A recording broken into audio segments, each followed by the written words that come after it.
Hey, I want to share something with you today. Something I think you'll really relate to, especially if you're someone who's been through a lot in life, and maybe even someone who's starting to question whether it's all worth it. I'm Jack, and a few years ago, I thought I had it all figured out: career, love, family, the whole package. But, well, it wasn't quite as perfect as it seemed on the outside. And maybe that's where I went wrong. I'm in my 40s now, and when I look back at my 30s, I realize something that really hit me like a ton of bricks. I had this picture in my head of what life was supposed to look like: money, success, the perfect partner, and this perfect life that I thought would make me happy. And I thought if I could just get there, everything would be fine. But that's the problem, isn't it? We all think that way at some point. We chase these ideas, these dreams, and sometimes we get so caught up in the chase, we forget to ask ourselves, what am I actually running towards? I guess what I didn't understand at the time, what I didn't realize until much later, is that I was chasing the wrong things. I thought I had to prove myself, to live up to some expectation that wasn't even mine. I'd built this idea of what success looked like, and every day I felt further and further from it. And the worst part? I felt like I wasn't good enough for Sarah. I kept thinking, maybe she deserves someone better, someone who's got it all together, someone who doesn't constantly question his own worth. I'm sharing this with you because I know a lot of you probably feel the same way. I know you've had your own battles with feeling stuck or unworthy or questioning your own path in life. And maybe you've been there too, feeling like you've done everything right, but something still doesn't feel right. You keep pushing, keep working, and keep striving. But no matter what, you feel like there's always something missing. But here's the thing I've learned over the years: we all have a belief bubble. We build it up with our dreams, fears, and the things we think we need.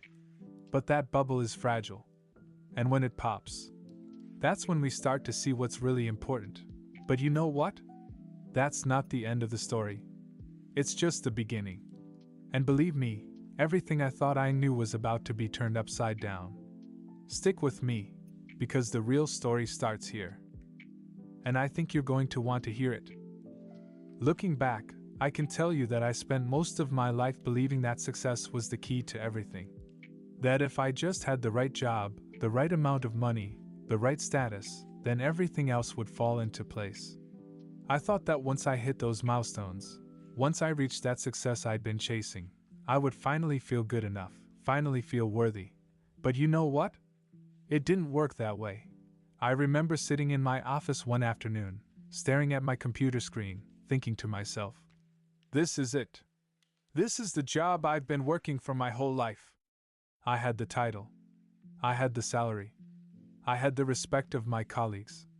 But the truth is, the more I achieved, the less satisfied I felt. And it was this nagging feeling that no matter how high I climbed, I was still looking up at something else, something I hadn't yet reached. There was always this next level. And no matter how many goals I hit, there was always this voice in the back of my head telling me, it's not enough. When I started my career, I thought money would fix everything. I thought the more I made, the more I would finally feel secure, the more I'd feel like I had control over my life. So I threw myself into my work, endless hours, endless meetings, chasing the next promotion. But the more I earned, the more I felt like I was losing myself. I was always chasing a bigger paycheck, always working harder, and always too busy to actually live my life. And let me tell you something, no one tells you how lonely that kind of success can be. You think you're building something, making all these moves, climbing higher. But at the end of the day, you look around and realize you've missed everything else. Friends, family, real, genuine connection. And it wasn't just work. It was everything else, too. I remember this one time, when I was sitting at dinner with Sarah, and I couldn't stop checking my phone. It was one of those nights where I should have been focused on us, on our conversation, but I kept telling myself, I'll check this one email, just one more, and then I'll focus on her. But that one email turned into 10, and 10 turned into 20. Before I knew it, Sarah was sitting there, talking to me, but I wasn't really there. And I could see it in her eyes. I could see the frustration. I could see that she was starting to feel like she wasn't enough for me. And I hated that. I hated that I was doing that to her. But it was like I couldn't stop myself. I was so obsessed with chasing this idea of success, this belief that I could prove myself, that I was losing the things that really mattered. It's like I had this hole inside of me, this emptiness, and no matter how much I filled it with work, or money, or status, it was never enough. It wasn't just Sarah either. I had this constant feeling that I wasn't good enough for anyone. I'd see guys with families, with relationships that seemed effortless, and I couldn't help but compare myself to them. They had it all together. They seemed happy, at peace. And here I was, constantly battling with this sense that I wasn't enough, that I would never be enough. The worst part is, I knew something had to give. I knew I couldn't keep going like this, but I didn't know how to stop. I didn't know how to break free from this endless cycle of chasing something that I wasn't even sure would make me happy. And every time I thought about making a change, I'd feel this weight on my chest, this fear that if I didn't keep pushing, if I didn't keep working harder, I would fall behind. But I was starting to realize that no amount of success, no amount of money, was going to fix what was really broken inside of me. And that's when I started questioning everything. Was this really the life I wanted? Was this the man I wanted to be? I was so caught up in this idea of what I should be, of what success looked like, that I hadn't even stopped to ask myself what I truly needed. I didn't even know who I was without all the external labels, the job title, the paycheck, the image of success I had built up in my head. And deep down, I started to wonder, what if all this isn't the answer? But that question, that realization, it didn't come easily. And it didn't come without consequences. Because it meant confronting all the things I had been running from. It meant facing the fact that maybe, just maybe, I had been living a lie, and that's when everything started to shift. There comes a point in every relationship when you start to notice the cracks, those little moments where you realize things aren't as smooth as they once were. I remember a time when Sarah and I used to laugh together for hours, talk about everything, and just enjoy each other's company. But somewhere along the line, that started to fade. I didn't even see it happening at first. It was like the shift was so gradual. I didn't know how far we had drifted until it was too late. I was so wrapped up in my work, constantly distracted by emails, deadlines, and goals, that I stopped paying attention to what was happening right in front of me. And it wasn't just the work that took over, it was my need for validation. I didn't just want to impress my boss, I wanted to impress everyone. And in doing so, I was neglecting the one person who mattered most, Sarah. One evening, we were sitting on the couch together. Sarah had just gotten home from a long day, and I could tell she was exhausted. She was telling me about her day, and I was barely listening. I was busy scrolling through my phone, checking messages from work, scrolling through news articles that didn't matter. And I could feel the tension building in the room, but I wasn't aware enough to catch it. Then she asked me a simple question, one that should have been a signal for me to snap out of it. "Jack, are you even here right now?" At that moment, I was hit with a cold wave of realization. She wasn't asking me if I was physically present, she was asking if I was emotionally there. And I wasn't. I was checked out. I had been checked out for a while. I could see the hurt in her eyes, and for the first time in a long time, I felt like I was losing her. But instead of being honest, I did what I always did, I deflected. I tried to brush it off. "Of course I'm here, Sarah. I'm just trying to get a few things done. You know how it is." But she didn't buy it. And she shouldn't have. The truth was, I wasn't trying to get anything done for her. I was trying to get ahead in a race I didn't even know I was running. She stood up, frustrated, and said, "I don't need your work, Jack. I need you." That hit me hard. And not just because it was painful to hear, but because it was true. She needed me, but I was so focused on everything else, everything outside of our relationship, that I wasn't being the husband she deserved. And in that moment, I realized something. My obsession with success had pushed her to the edge. It had created a distance between us that wasn't just emotional, it was physical. She wasn't just frustrated, she was starting to feel invisible. And I couldn't blame her for that. The next few days were awkward. We didn't argue, but we didn't talk much either. We were both just there, in the same space, but not really together. I could see that Sarah was hurt, but I didn't know how to fix it. I didn't even know where to start. The truth was, I was scared. Scared that I had already messed things up too much. Scared that I had taken her for granted for so long that I didn't know if I could earn her trust back. And that's when it hit me. I was afraid of losing her. And I was afraid of facing the reality that my actions had caused this. But here's the thing. I had built my whole life around the idea that success would solve everything. I thought that if I could just be successful enough, I would be happy. I would be enough. But now, sitting there in that silence, I realized that success hadn't solved anything. It hadn't made me happy. And it hadn't made Sarah happy either. That night, I stayed up late, thinking about everything. About my career. About our relationship. About who I had become in the process. I had spent so much time trying to build this life, this image of myself, that I hadn't stopped to ask if it was the right one. If it was even the life I wanted to live, and I started to ask myself some hard questions. What was I really doing? What was I really chasing? Was I chasing validation? Was I chasing a version of success that wasn't even mine? Was I chasing something outside of myself because I didn't feel like I was good enough as I was? The next morning, I woke up feeling different. It wasn't some grand epiphany, but I knew I had to change. I had to change the way I was living. And more than that, I had to start showing Sarah the man I wanted to be, not the man I thought I should be. I had no idea how to fix things between us, but I knew I had to try. Because the one thing I did know was this: if I kept going down this path, I was going to lose the person who meant the most to me. It's funny how we can live our lives so oblivious to the damage we're doing until it smacks us in the face. I had been ignoring the signs in my marriage for so long, thinking that if I just kept pushing forward, everything would work itself out. But that's not how relationships work. They don't fix themselves, not without effort, not without care. I realized that I had been taking Sarah for granted, and the truth was, I didn't even know how I had gotten to this point. I wasn't the man I wanted to be. I wasn't the husband I promised to be. After that night, I knew something had to change. But the hardest part was admitting to myself that I was the one who needed to change. It's so easy to point the finger at everyone else, my job, my career, my friends, but I had to face the hard truth. The person I had become wasn't the person Sarah married.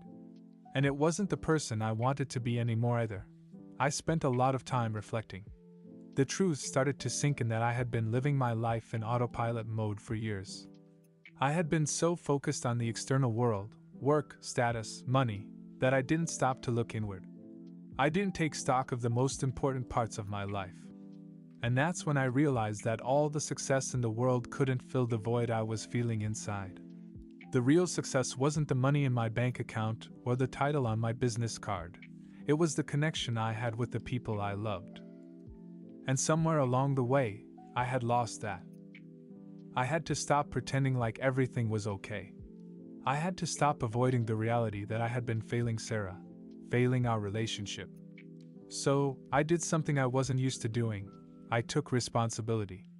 I admitted that I had let my work take priority over the people who mattered most. That I had let the pursuit of success blind me to the love and trust one had right in front of me. It wasn't easy to face that. I won't lie, it felt uncomfortable.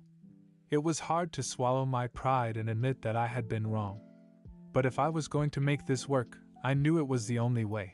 So, I did what I should have done a long time ago. I started to listen. I sat down with Sarah and we talked. I didn't just listen to her words, but to her feelings, her frustrations. I realized I had been so caught up in my own world that I hadn't even been hearing her. And I needed to hear her, really hear her, if I wanted to make things right. Sarah, I said, I'm sorry. I've been a terrible husband. I've been so focused on what I thought I needed to do to succeed, I forgot about what really matters.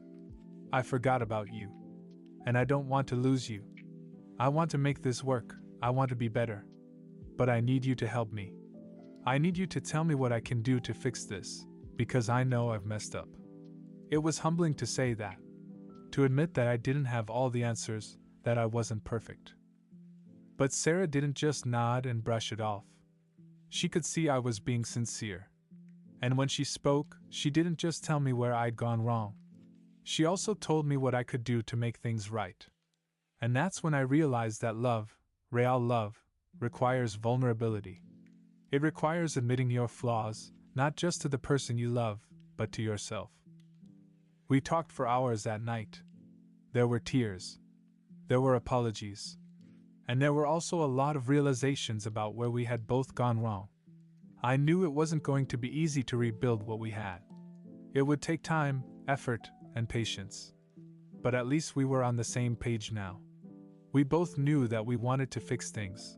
The first step was simple, but it was something I should have done years ago. I had to make her a priority again. I had to make her feel seen, heard, and loved. That meant putting down the phone, turning off the TV, and just spending time with her. No distractions. And I started small. We started going on dates again, just the two of us. I made sure I was present. Not just physically, but emotionally. I wanted her to know that I saw her for who she really was, not just the woman who helped keep everything together while I chased my own dreams, but the woman who was my partner, my equal, my love. It wasn't an overnight fix. It took time. But I was committed to making it work. And honestly, even though it was hard and uncomfortable at first, it felt so good to finally take control of my life and my relationship, rather than letting everything just happen to me. I stopped waiting for life to give me permission to be happy, and I started taking responsibility for my own happiness. I realized that no amount of work or external success would ever fill me the way love and connection could. And if I wanted a real, fulfilling life, I had to stop looking outside of myself for validation. I had to look inward and figure out what really mattered. It's funny how fast you can go from feeling like you're sinking to finally taking a breath again. After all those long, painful days of questioning myself, of wondering if Sarah and I could ever find our way back, things started to feel a little lighter. Slowly, but surely, the cracks in our relationship started to heal. And let me tell you, there's nothing more satisfying than that feeling of genuinely making progress. At first, I didn't know if it was going to work. I mean, how could I be sure? I had messed up so many times, and Sarah had every right to be angry, to doubt me. So when I told her I wanted to do better, I was fully aware that words alone wouldn't fix anything. They couldn't. It wasn't enough just to say I was sorry. I needed to show her that I meant it. The first thing I did was stop taking her for granted. I started putting in the effort. We had these small, simple moments together, no phones, no distractions. Just us. We'd go out for walks in the evenings. I'd listen when she spoke, really listen, without thinking about work or the next thing on my to-do list.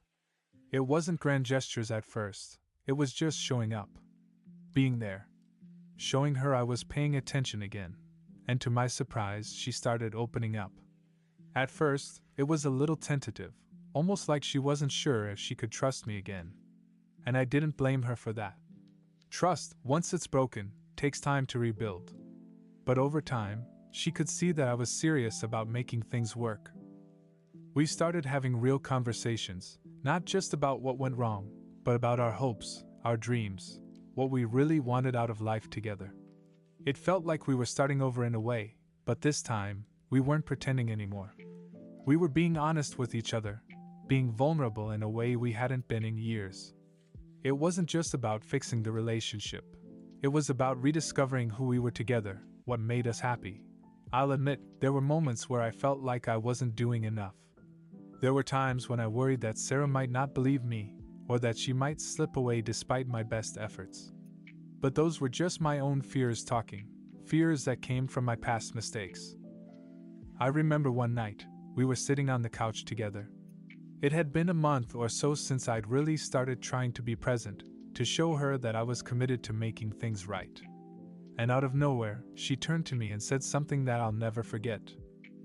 "Jack," she said, looking at me with this softness in her eyes that I hadn't seen in a while, "I can feel the change. I can feel you trying. And that means everything to me." That right there, that was everything. It wasn't the big grand gestures or the fancy dates. It was her noticing the little things, the way I was showing up for her in the ways I hadn't before. It wasn't just about trying to fix the big issues. It was about rebuilding trust, piece by piece, day by day. But even then, I knew we weren't out of the woods yet. Relationships take work. It's an ongoing process, not a one-time fix. And sometimes, things didn't go as smoothly as I wanted them to. We'd still have our disagreements, our moments of tension. But now, we had the tools to handle it. We could communicate better, be more honest, and actually hear each other when we spoke. For the first time in a long time, I didn't feel like I was constantly running away from my problems or hiding from the truth. I was facing everything head-on, my flaws, my mistakes, my fears, and I was doing the hard work to be a better husband, a better person. But the most important thing I learned in this time was that love isn't just about fixing things when they break. It's about the ongoing effort to stay connected, to show up for each other, and to be real with one another. I couldn't fix everything in one day. It was never going to be a quick fix. But I could keep showing up, I could keep putting in the effort, and I could keep trying to be the man Sarah needed. And if I kept doing that, I knew we'd be okay. As the days went by, I started to feel something I hadn't felt in years: peace. I wasn't just going through the motions anymore. I was present. I wasn't trying to outrun my mistakes or hide behind my work. For the first time, I was facing my flaws and actually doing something about them. But that doesn't mean everything magically fixed itself. We still had tough moments. Sometimes I'd catch myself slipping back into old habits, like getting caught up in work or zoning out during conversations. But what was different now was that I didn't ignore it. I recognized it, and I'd apologize. No more excuses. No more pretending. And every time I did that, Sarah saw the effort. Slowly, we started to rebuild what I thought we had lost forever.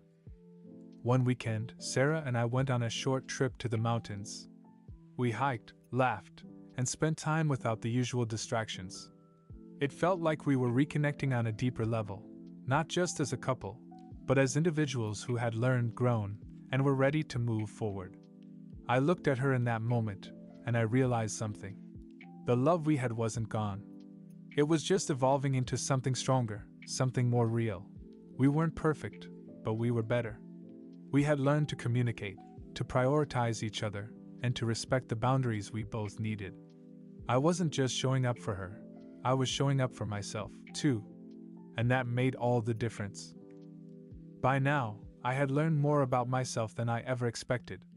What started as a desperate attempt to save my marriage had turned into a journey of self-discovery. I had been so focused on fixing things, trying to repair all the broken pieces, that I hadn't realized something important.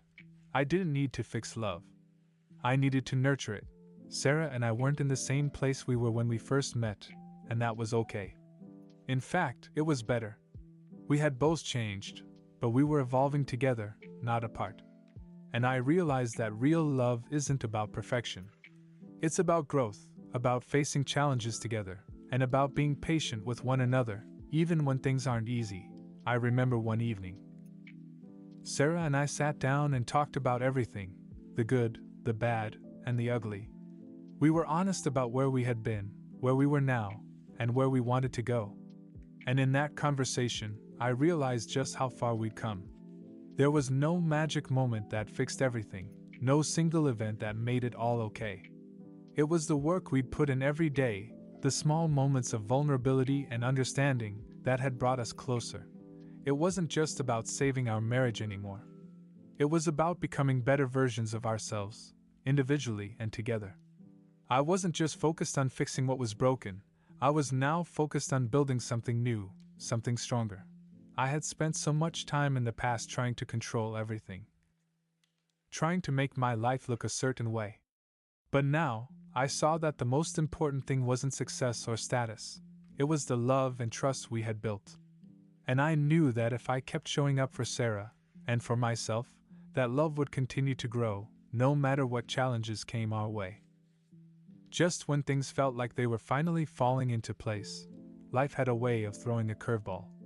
We were just beginning to feel like we had a handle on things when Sarah's father fell seriously ill.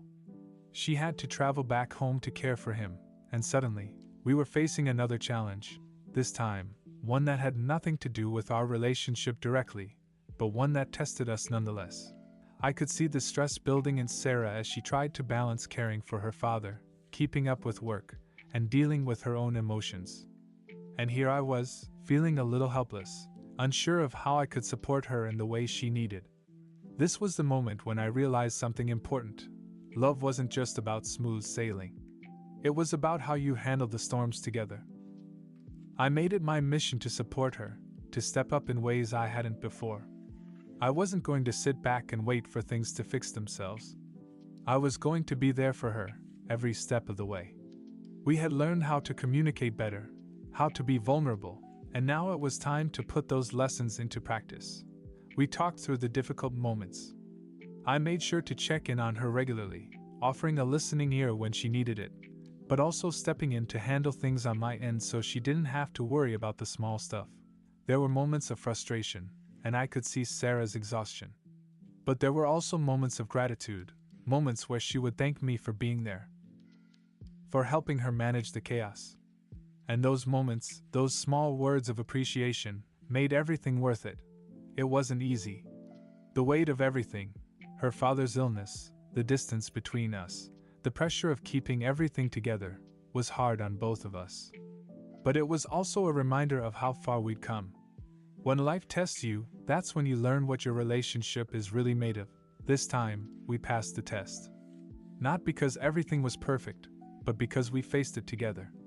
The distance, the worry, the stress, they could have driven us apart, but instead, they brought us closer.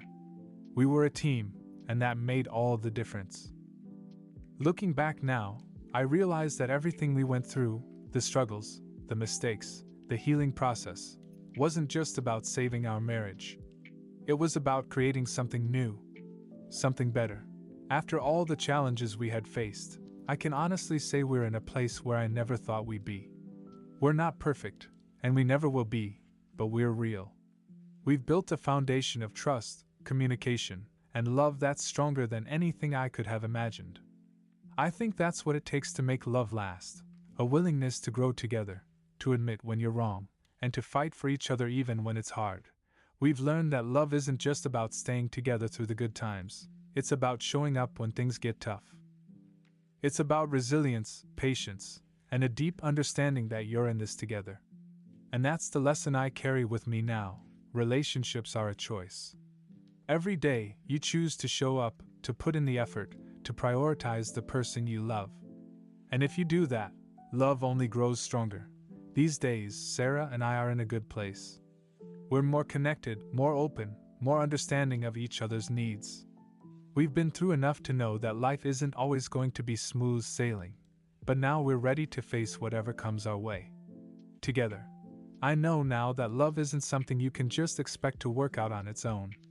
You have to work at it, every single day. It's not always easy, but it's always worth it. And if you're willing to put in the effort, you'll come out the other side with something much stronger than you started with. I've learned that it's not about trying to fix the other person. It's about changing yourself, becoming the best version of yourself for the people you love. And when both people are doing that, that's when you find something truly special.